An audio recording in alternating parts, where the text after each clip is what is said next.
Start John, how again? are you doing? Yeah. Good, man. It's If you great don't to be mind. here. Glad to have you. I really am excited about you being on the podcast. It's one of the most exciting things we've had happen so far on the Black and White Table Talk. Welcome. You're just a giant in terms of youth sports advocacy and changing the game and the culture. I really I read Changing the Game. It's an unbelievable book. I know you've got several other books that are out. I know they're awesome. I can't wait to get my hands on them too. Um, but tell me about Changing the Game. I mean, I think it should be required reading for every parent that has a kid that's playing sports. I think the kids should read it. Can you tell me how that came about in the project?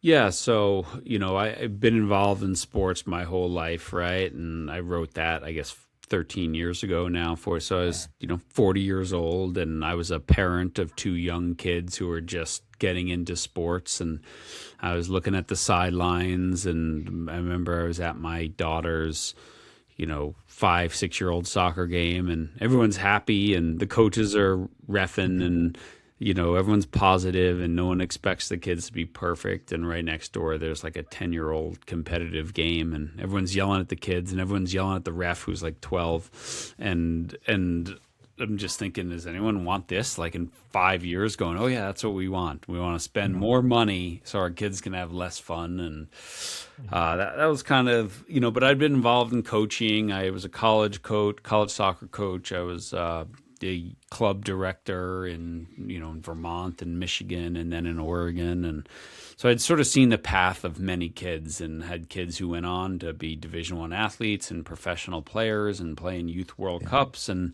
I'd seen kids burn out and drop out, and kind of wanted to do something to help parents and coaches and athletes, like have a better youth sports experience, like mine was. And there was good moments, and there was bad moments, and there was hard moments, and there was super, but I enjoyed it, and I loved it, and I owned it. And I just wanted to share with people, like, the science and the research and the best practices to give your kid the most likely chance of becoming an athlete for life. Like, never mind being a professional or a college athlete, but just, loving movement and all the incredible benefits that help with that. So yeah, that was, back in 2012, I put pen to paper, and here we are 14 years later, and got a TED Talk, and just released, book number 6, I guess, and it's been a Wow. crazy journey. Yeah, beautiful. It's unbelievable. I mean, what was, in your opinion, what was it sports designed to do? I mean, and where have we gone wrong, and can we correct it? Well, I think one of the big myths, Kai, is like sport is not inherently good nor bad. Sport is neutral. It depends on the adults, coaching, parenting, running the leagues, officiating, all these things. That determines whether it's a positive or negative experience. And the training and the character of those adults does it. So I think people work under this false pretenses of, oh, I sign up my kid for sport and it's a great thing. And it can be, it can also be incredibly damaging, right? And Yeah. so, really, the whole idea is, can we be more intentional about it? Like, most people are far more intentional about the plumber they hire than the coach or the organization they sign their kid up for. And yes, some towns have one choice, right? And you don't have more. But for the most part, like, we should be a little more intentional about the person who has so much influence over our kids' childhood, love of movement, self image, all that. We should know a little more about her, about him, and about the organization, versus just going, oh, yeah, we signed up for soccer. Yeah. I mean, do you think the win at all costs philosophy? I mean, there's just so much I guess that we as adults, and I guess that's part of what the project aims to kind of expose is that there's just this win at all cost kind of philosophy that we all have. I think it's hard as a parent, right? My kids are in college now, so I've been through the youth sports journey from a parent's angle as well. it's hard not to get caught up in it, right? It's hard not to see what someone else is doing out there and want more, more, more for my kid, right? It's very easy for us to see our kid doing well and go and just like, man, I must be a great dad. And at the same time, it's very easy for us to struggle or you watch our kids struggle and go, what's wrong with my DNA, right? So I think most people get the big picture, but then how do we measure is this going well or not? Well, then it becomes, well, did we win, right? We don't get to go to our kids' math tests. So sport is like the one thing where we get to go to the test every weekend and see how they're doing. Yeah. But whether we won or lost is a really poor indicator of, are they enjoying it? Are they getting better? Are they improving? And did we win is also a very poor indicator of like, well, how did we win? What did we Mhm. compromise to win? Right. And Yeah. if we compromised learning about respect and integrity and love of the game, if we compromised giving kids, especially young kids, meaningful playing time, then who cares if you won? Right. Yeah. And Yeah. so this is where I think that idea of that's the only thing that matters. What we teach a lot is like, did I win is the wrong thing. Did I compete? Because I control competing, right? Did I dive for loose balls? Did I give my best effort? Did I bring focus? Um, did I prepare? Did I sleep? Did I eat? That's competing because no one can teach winning, but you can teach competing. And if you compete every day, well, then you're more likely to win on the weekend. And so Yeah. everyone wants to win on Saturday, but do you compete all week and do you compete on Saturday? And, the essence of competition is, the Latin word means to strive together, right? I compete with Mhm. you, and because of that, we get better, right? Yeah. Not, what we've turned it into war where one person wins and everyone loses and there's, zero sum gain. Yeah. Yeah. So how do you think, I mean, can we shift that? And what do you think it'll take to do that? I think it's very hard right now to shift it on a systemic level because, it's a $40 billion industry right now. Right. Um, Right. but it's not hard to shift it on a family level, right? That, hey, this is what our family, this is the purpose of sport for our family. It's not hard to shift it on a team level. And it's difficult but not impossible to shift it on a club level or, a community level where, hey, in our community, this is what youth sports is going to look like. In this team Yeah. that I'm coaching, this is what it's going to look like in terms of playing time and how I treat players and how we treat officials and how we train and how we go out and do community service, right? So I can create my own little kingdom that Mhm. does it really well, even though we might be operating in an environment that's not so good. Yeah. What do you think kids hear when parents are constantly criticizing coaches and correcting from the sideline or yelling at refs? Well, what's the line like? People um, hear what we say, but they remember what we do, right? So it's very hard or very hypocritical for a coach or a parent to talk about respecting officials when you don't respect officials. It's very hard for a kid to learn and get better and get reps at learning a difficult sport like soccer or lacrosse if you're on the sideline joysticking them around, you know, Hmm. telling them pass it, kick it, shoot it, run here, run there. Right. Right. Um, so some kids are great. They tune it out. They hear nothing. But then you've seen it many times, right? You also see the kid who, like, as soon as they make a mistake, where do they look? They look to dad, they look to mom, or they look to the coach to see if they're angry. Well, that's not really a path to success because they're constantly feeling like you're disappointing some adult in a sport where you're supposed to make a lot of mistakes. Yeah. Yeah. You mentioned specialization kind of I know you've got a book, right, on specialization. Is that Yeah, so it's a that's an old one. It's called "Is It Wise to Specialize?" There's probably a lot of updated research on that, but most of it's still pretty good, right? This idea that like you need a multi movement, you need to become an athlete. Multiple sports is great. If you can't do multiple sports, you at least got to figure out how to move differently and not just swing a baseball bat right-handed or throw right-handed or whatever. Like you got to become an athlete and not just a soccer player or a baseball player.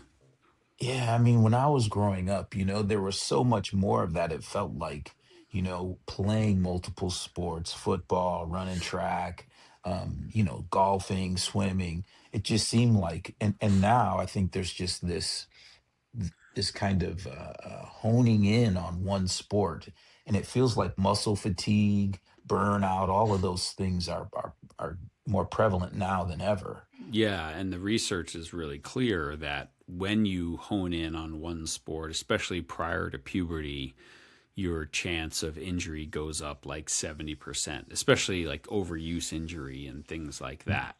And especially in one sided sports like tennis or mm, baseball, where you're throwing and swinging with the same arm, right? You create these imbalances and that yeah, overuse. Once a kid hits a growth spurt, then it gets exacerbated. They get away with it when they're young and flexible and mobile, but as soon as you hit puberty and a boy grows 6 inches in a year, all of a yeah, sudden it's the knees, it's the elbows, it's the shoulders. yeah. Yeah. Yeah, so this is kind of strange to me also, I mean, I've got friends and I've got kids too, and we spend thousands and thousands of dollars, I mean, my friend, volleyball and basketball may not be that expensive. Volleyball's getting more expensive, but I've got a buddy and he's spent, tens of thousands of dollars on trainers for baseball, and I mean, it's just unbelievable the sums of money that we're spending. How do you feel like that investment impacts a parent's behavior? Well, I mean, I think it can impact it. Some people say, hey, I get it, I'm spending that, but you know what? That's time with my kid. I love going on the road with him and going to a baseball tournament. And so that's what I use this for. Fair enough, Mm, right? Let's just take a step back and go, what about all the families that can't afford that and then they can't even get in the system, right? That's a whole mm, other question. Um, but yeah, what happens to your buddy who's invested tens of thousands of dollars chasing after I'm not sure what when if at 16 his son goes, yeah, I think I'm done with baseball.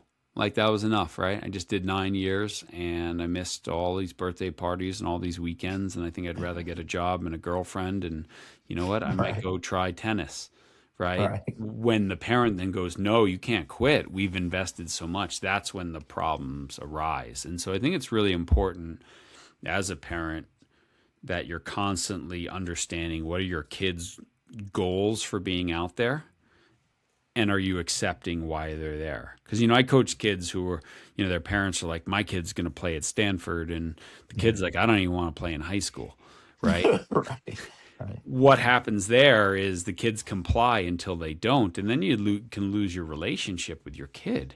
Now, I don't think Yeah, there's any parent who's going to listen to this podcast go, you know what, it's worth it, right? I don't care if there's a restraining order, my kid's going to make it.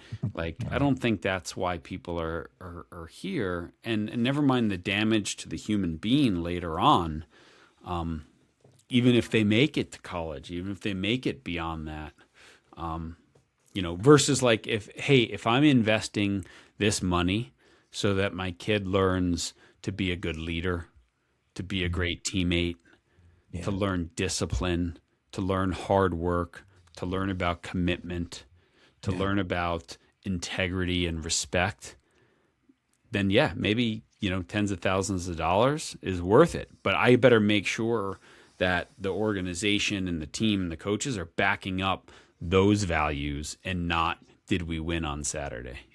Yeah, one of the great things about the book to me is your focus is having those conversations with your kids, right? I mean, what are your goals? What are my goals? What do I want for you? Because I think quite often we as adults are living through through our kids, right? I mean, Mhm.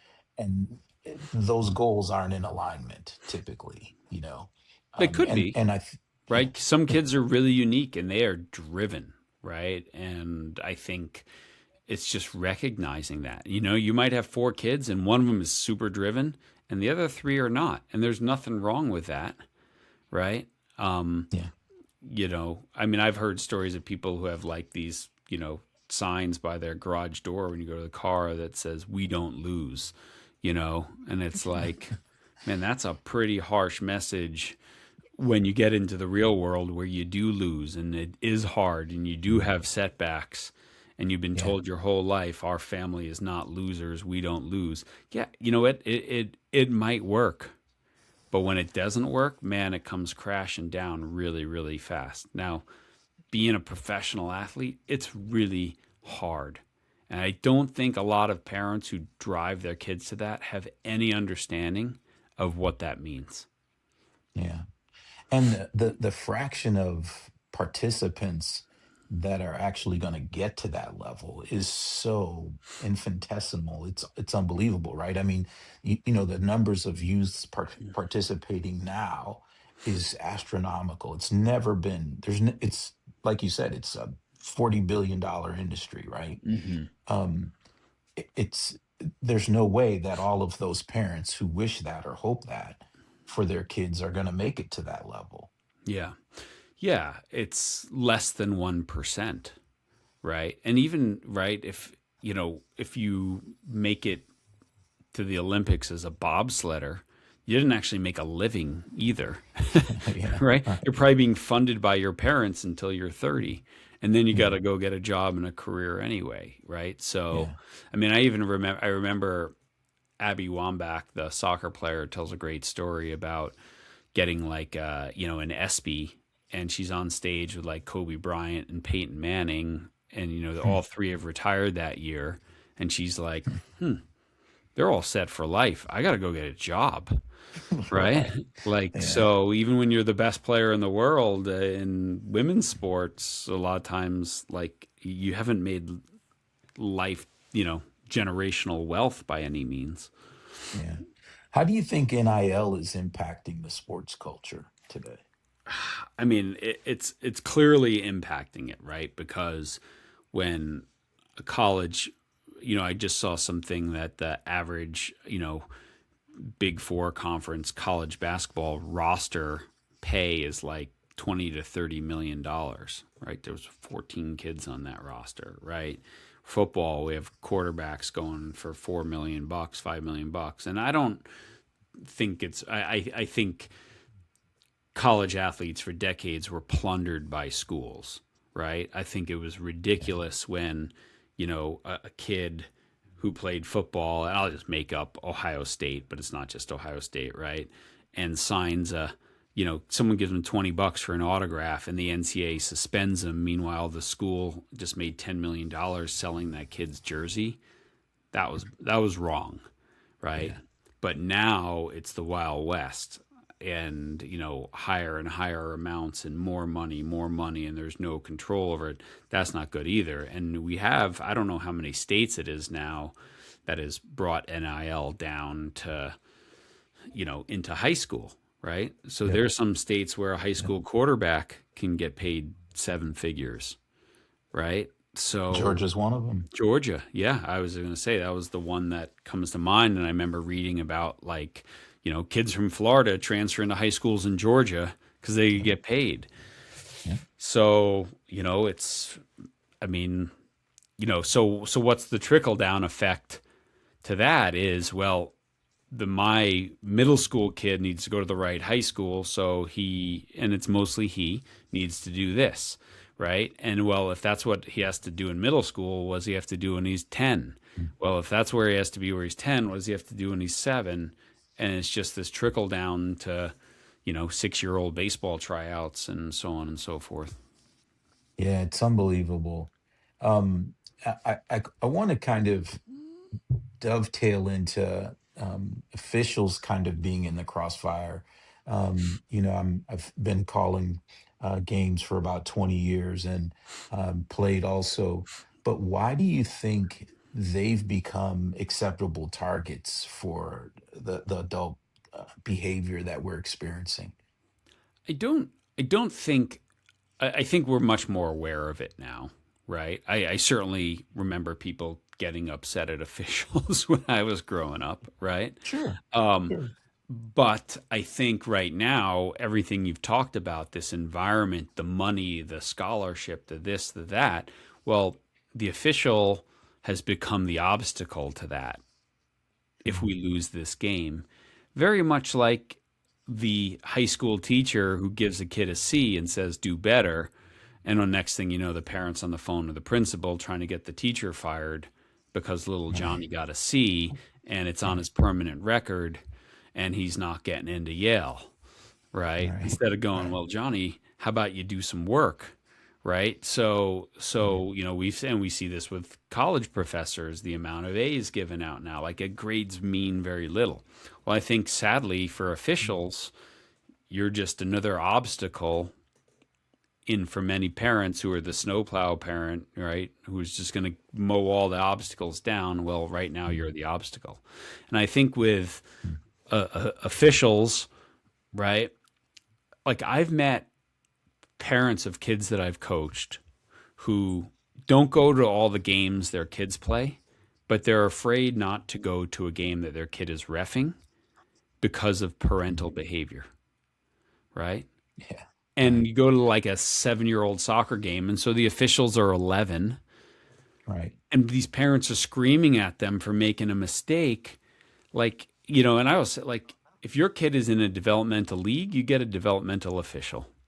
You want a pro Right. official? Turn pro, Right. you Right. know? But you're not And getting a even they World make Cup mistakes, official right? to ref your 7 year old game. It's never going to Mm. happen. And you wouldn't scream at your kid for getting it wrong. Why are you Yeah. screaming at the 11-year-old official? Yeah, and one of the points that you mentioned, you said, would you go into a teacher's classroom and Yeah. yell at your teacher get grading your kid? I mean, it was Yeah. just And they have a a master's beautifully degree and pointed. a college degree, and Right. they're an adult. Right. Like when Right. we're like, well, the officials should just throw those people out. Like, how many 13-year-olds that's going to walk over to some 6'4" guy in the sideline and tell him to leave? I Yeah. don't know. It's not going to happen. And I think that's one of the things that I really want to shift is that culture, that sports culture that is breeding and saying that this guy's behavior or this woman's behavior is acceptable in this Yeah. situation. And I think we both want to make. I mean, you've been doing this for decades, but I want to change the perception of what people think about officials, the way Yeah. And that you've changed I things. think it's important. There was a guy, Brian Barlow, who's doing this. I think he still does it. He's got a site called Offside. And he was just, Heard of it. he was sharing, you know, bad behavior by coaches and whatever. And I had him on the podcast years ago. I'm like, you think that's right? He goes, well, if you have a better suggestion than calling out people's bad behavior and sort of publicly outing them, I'm all for it. But nothing else is working right now, which to some extent is a fair point. I heard this story of like hockey officials in Minnesota, and Minnesota's really good at youth hockey, and you know they just talked about, before the game, the official would take like the rink microphone and he'd go over and he'd be like, hey everyone, I'm Kai. I grew up in this community, served in the Marines for 20 years. Now I'm officiating. My kids grew up and played in this league. I'm going to do my best today. Um, but these are kids. you know, I'm not a professional referee, hockey official, but I'm going to do my best. I'm going to make mistakes. They're going to make mistakes. But I just want you to know my name, that I'm a real person. I'm not just some guy in a uniform and a helmet. I'm a real person who Right. served my country and my community, and I'm going to do my best for your kids today. Like if you're going to then turn around and scream at that guy, you're just an idiot. And there's probably no education that's going to change your behavior. And I think at that point, that's when it's up to facility owners to just be like, you're out and you're banned and you're never coming back. If you don't like it, take your kid with you, but you're not allowed to watch anymore. And we need more sort of zero tolerance of that kind of behavior.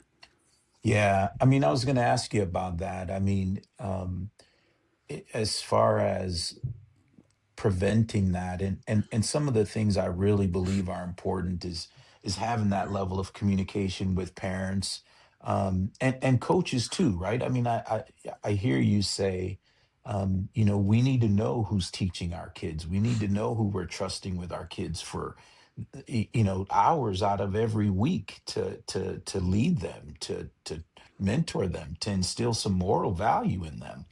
um, and really, I think we don't, as officials, we don't get players for a long period of time, but I think we definitely play a really big role in their development as players, as people. I used to I'm love, I was a soccer coach and I used to love the officials who would talk to the young player, and be, I don't know if you're like what your sport is, if you watch the World Cup this summer, but yes, I thought it was so cool how they had the official cam and where they were right there, and yeah, showing their view of the play and why they might have missed something or why they did call it that way. And in rugby where all the professional officials are mic'd up, so you hear their conversations and they call the player over and they're like, "Hey, John, come here. You don't get to talk to me that way. I saw what you did there. That's not okay. If you do it again, you're gone. Go away." yeah, Right? Like yeah, rugby has yeah, this incredible respect for officials. Soccer sadly does not. And people are mobbing them and surrounding them. And I don't understand why soccer allows that and actually encourages it, instead of saying, no, yeah. the captain talks to the official. That's it. You walk up and get in the official's face, then hasn't called you over. Boom, card. Keep doing it. So Boom, gone. It's it's solvable. real. It is, and I believe it is. And interestingly enough, I've heard that USA Soccer has now started a zero tolerance policy. I'm not sure how or if it's enforced and to what degree, but Mhm. I believe that's something that we all need, right? I mean, if you assault an official, there's a lifetime ban, right? I Oh mean, yeah, obviously. it's a no brainer, right? Do you think giving sports back to the kids would make the game safer for us as officials? I mean, I don't know what that means. We had like this little slice of it during COVID where many facilities they only allowed the players and coaches in there, right? And the parents Mhm. had to sit up on some hill away from it all or whatever. And that was actually, it was Yeah, fun. Kids enjoyed that. They're like, oh, and you could hear the kids' voices on the fields and you could hear the yeah, coaches' voices, and there wasn't parents yeah, yelling and screaming over the top. I yeah. mean, I mean, it's, you're talking about, John. You're talking about development, right? I mean, like, I think those missed calls that we have. I mean, they become more of a learning thing for a kid, right? I mean, they're opportunities for growth and development.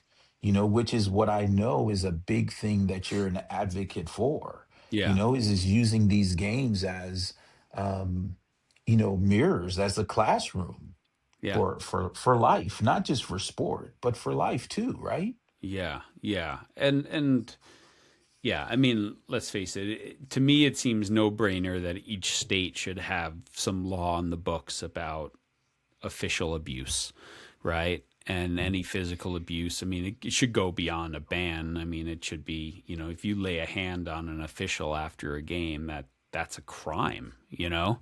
So let's do this. Let's protect them right away.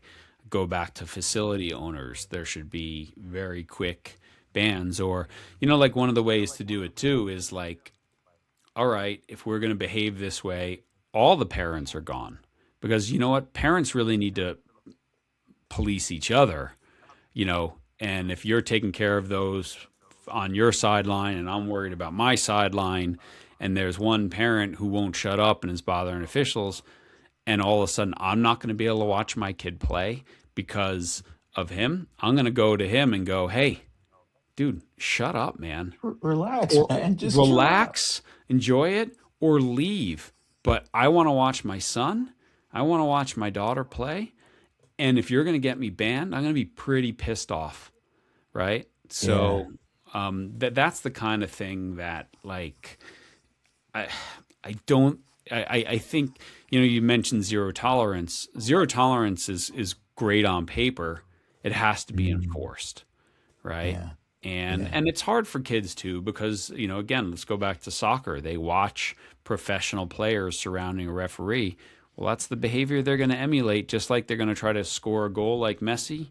They're going to try to influence a official like Enzo Fernandez or something. Oh man, yeah, it's happening at every single level. I think at every sport.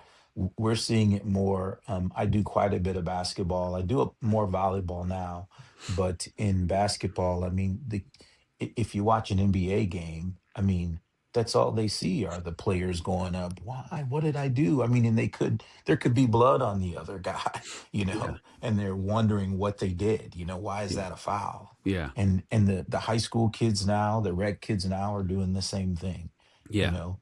Um, yeah. so do you feel like it's okay if we um kind of punish, I hate to say punish, but sanction a kid or a team because of parental behavior?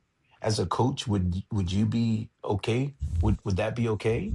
I mean, I think right when I think about a kid whose parent is acting out, I think that kid's probably coming from a pretty rough place already. So to take away the one thing that maybe is a positive in his life or her life is a hard thing to do. And at the same token, I think, hey, if it's not, if it's not like if I talk to the dad once and twice and it's not changing, then the next step is listen, I'm going to have to withdraw your kid's not going to play. Mm, And I'm sorry, I don't want to punish your child for what you're doing, but you can't keep doing this. And in all the years I ran clubs, I think it was like two parents that I had to, remove. I was like, you yeah, just don't get it. And they're like, what do you mean my kid's off the team? I'm like, we've had this discussion. yeah, I didn't know you yeah. really meant that. Well, Right. now you do. Yeah. Right. And you know what So happened when that parent was removed? You know what every other what? parent on that team said? Thank you. Mm, Thank you. Because they didn't feel like it's their place to say anything. So they need the yeah, club director, they need the coach to be like, yeah, you're done. yeah. So have you read Mike Matheny's book, Yeah, The Matheny Matheny Manifesto. Manifesto? Yeah, it's a great It's book. great stuff, huh? Yeah. Yeah. What are you reading now, Matt? Can I ask, are you reading anything in particular today, this week? Um, Or have you read anything So, really good? well, yeah, I'm always reading stuff, right? Because I get a lot of books for our podcast to go through and things like that. And then when you ask me like what I'm reading, a lot of times my Yeah. reading is like fiction to just get away Mm, from yeah. Yeah, what I know. the work type stuff. But I just there's a guy Dan Abrahams who's like a psychologist in the English Premier League, and he's got a new book out. I think it's called Compete, and it was really good. And it just sort of about like Yeah. creating what he would call a high performing mindset. It's a really good book. Yeah. So I'm reading stuff about the state of sports. I'm reading stuff about Yeah. I try to stay current on everything that's going on, and, Yeah. and obviously Yeah. on coaching and leadership and things like that. I'm always really, really interested in. Well, you're busy writing too, so Yeah, I we just mean, came out with a are new book in June, and so that was on. It was called Captain. It was about being a student athlete leader, and it's crazy. It's been our best selling book because I think people are looking for this. Like, hey, I want my kid to be a better leader, and it's a great skill set to have, and it's a skill, and it can be developed. And so, yeah, it's been really, really fun to sort of bring that to the world and bring that tool out there. yeah, man, it's good stuff, man. I can't wait to get it. I know I'm gonna delve into some of your other stuff. I mean, I read Changing the Game, and I was like, man, is there any way? And I'm so grateful that you responded, man, when I reached out. Hey, so I want to do this segment now. It's called You Make the Call. I just want to talk about a couple things and Yeah. then just ask your perspective on it. So the first scenario involves a ride home, right? We've got a 12-year-old kid, doesn't play very well, plays kind of poorly. The parent spends the entire ride home kind of explaining everything the kid did wrong. Yeah. Good call or bad call? It's a bad call, right? And I think when they ask kids, what's your worst memory of sports? For too many, that's it, the ride home after. Because we Yeah. got them trapped in the car and they're Yeah. physically and emotionally exhausted. And maybe we are too. And we're going to make this a teachable moment. And most kids tell us this is not a teachable moment. And so, the advice is if your kid brings it up and wants to talk about it and you're emotionally capable of talking about it, then have a conversation. But if you're not, um, don't, right? And if your kid doesn't bring it up, find another time to talk about it. But don't make the car feel like a prison, or they'll eventually probably walk away. Yeah, one of the great things I think that I've heard is that it's not just what we say, it's how we say it. Totally. But I also believe it's when we say it. I Very think much. timing's really, really critical. Timing's And everything. that ride My home, daughter definitely. always asked, like, Dad, how do you think I did today? Right? My That question never occurred to my son. He was like, Where's the food? How soon can we eat? Yeah, yeah, I'm hungry, huh? Hmm. Hey, second scenario, sideline coach, parent just screaming instructions to a kid, coaching their kid that it's totally the opposite of what the coach is saying. Yeah. Shoot to pass, pass you should shoot.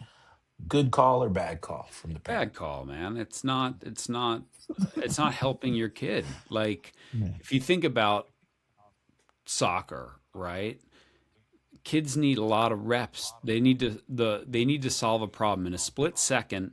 They need to assess what's happening, come up with possible solutions, choose one, technically execute it, and assess their choice. Like that. That's soccer, right? When you're yelling, they can't. It's already too late. It's already too late for them to make the decision. So you're just confusing them. And at what point do you expect them to be intelligent decision makers when you've made all the decisions for them and then all of a sudden you're not there? So the more mistakes and decisions you let them make when they're younger, the more capable they are going to be of making them at a higher level when they have to be the Mm. decision maker because the game's happening really fast. Yeah, and I think that those things kind of spill over to life too, right? I mean, to me, I know you have this big you're an advocate of it, of sports teaching life. Yeah. So, I mean, those mistakes may become even bigger in life for us. Yeah, very much so. Um, hey, so a parent believes an official has targeted missed calls against their kid. Start yelling and screaming at the refs. Is there an appropriate way for a parent to kind of navigate that? I mean, I think as a parent, this is the hardest thing, right? First of all, the assumption that the referee is or the official is doing it on purpose is probably a big leap, right? Maybe they missed a call. Now, watched officials let have I seen officials let games get out of control where it's getting dangerous? Yeah. As a coach, one time I had probably a 16 and under boys team. I just pulled the team off the field. I was like, we're done. I don't care. It was a tournament final. I'm like, this is one of my kids is going to get their leg broken. Like what you're Wow. allowing. The other team had like three guys red carded. Their coach was out of Wow. control, whatever. Like the ref should have just ended the game. Like you guys are done. But I was like, we're done. And I'm like, I'm sorry, but I'm not gonna let Wow. someone get a permanent injury for this meaningless tournament final. Right. Um, So as a parent, like I get it when you feel like your kid's in danger, man, that's a really hard thing. Um, and in the moment, but usually screaming at the referee is not going to solve it either, right? Like that's when I would hope you had a coach that understood, man, this is not okay. Um, yeah, again, it just goes back to the root of like people have lost the plot of what's the purpose of this, Yeah. right? And you got a Yeah. coach cheering his team on for cutting corners and trying to injure people and elbowing people off the ball and things like that. It's horrible. Yeah. Hey, thanks for sticking in there with you make the call. Yeah. I want to talk about the system. I mean, do you feel like we can redesign it? Do you feel like we can change it and make it better I for think there's kids? certain things that we can do to make it better. And we've kind of talked about this already, but the people who control facilities have control over who gets to be on there and um, and how people behave when they do get to use the facility. So I would love to see, right, systemic change can come from municipalities saying, hey, if you want to rent our fields, this is what it entails, right? Got it. That Got it. these are playing time minimums for kids. These are parent and coach behavior standards. This is the training that coaches have to go through in order to coach on our right. So I think that's where those are the type of people that can really influence bigger changes by saying, "Hey, I got this beautiful facility, but if you want to use it, you know, it's going to go to, local kids who paid for it, taxpayers, not just the outside club that can pay the most money for it and things like that. It's going to Man, go to that's people who wonderful. train coaches and educate parents and stuff like that." Man, those are things that I think are great. I'm trying to develop a behavior policy for basketball. Hmm. Because it seems like, I mean, you've seen the viral videos. I mean, just the behavior is just unbelievable. Yeah. And it's chasing a lot of officials away. I think it's chasing a lot of parents away Yeah. from their kids participating. Yeah. So it really it's something that I'm hyper focused on, and this official's perspective is really important to me, and I'm just grateful that I've had you on to share some of this time. Yeah. Do you think it we'll know when we've successfully changed the game? Do you feel like there'll be Well, I think we'll like know? the Aspen Institute, has an initiative. I think it's 63-30. So right now we're at like 52% of kids play sports in this country. If you look at a country like Norway, it's 90%. So Mm, what they're going for is 63% by 2030. So how do you do that, right? So if we have more kids participating, where, more lowering costs, more local leagues and less travel stuff, better educated coaches, more officials, more facilities, things like that. So I think we're going to see there's no easy button, right? No one's going to snap their fingers and fix it all because there's too much money, and certainly in the United States, for all the good capitalism can bring, the mm, bad is it's really hard to make a standard. USA lacrosse can say, or USA hockey is a perfect example. They can say, hey, 12 and under, no checking, cross ice hockey, skill development, small sided games. And then John goes, yeah, you know what? I want my kid to play 8-year-old full ice hockey because he's bigger than everyone and he can look good. And so I'm going to start my own league. And USA Hockey can't do anything about that. Whereas in like a country like Norway or Germany or something, all the facilities are aligned under the one governing body, and the governing body says this is what it yeah. looks like. If if you want to use the facilities, you have to do it. You have to do it this way. Yeah. So that's one of the problems right now, is that anyone tomorrow can go start their own basketball league and do whatever the heck they want, and convince enough people that this is how it should be done. Yeah. Is soccer more organized than from your No, experience? there's a lot huge alphabet soup of leagues and championships and stuff like that. I mean, Mm, maybe better organized under one governing body, but that governing body has allowed for numerous entities to exist under it who do things a different way. yeah. Yeah. Well, hey, listen, man, I know you've got a hard stop and I just really appreciate all the time that you've given me today, man. I would love to have you back. I've got tons of more. John, I probably have got 100 questions to ask you. Literally. So, I mean, I believe and I really appreciate your time, man. Really, Yeah, it's impactful that you're here. To me, I hope people on the show realize and recognize you're one of my dream guests. So I'm just excited that you're here, man. So thank cool, you for man. being on. Well, great questions and great conversation, and thanks for doing what you're doing because games aren't happening this weekend without officials. And so we better do something to keep them around. Or we talk about player retention a lot, but if we don't get better at official um, attraction and retention, we're in trouble. So Yeah, man. I mean, I really appreciate that. So thanks for your time, and you're welcome back anytime. And I appreciate all you're doing to help parents and coaches and organizations remember who the game belongs to. So we appreciate you at the Black and White Table Talk, man. I hope to see you soon. Talk to you soon. thanks, man. Thank you.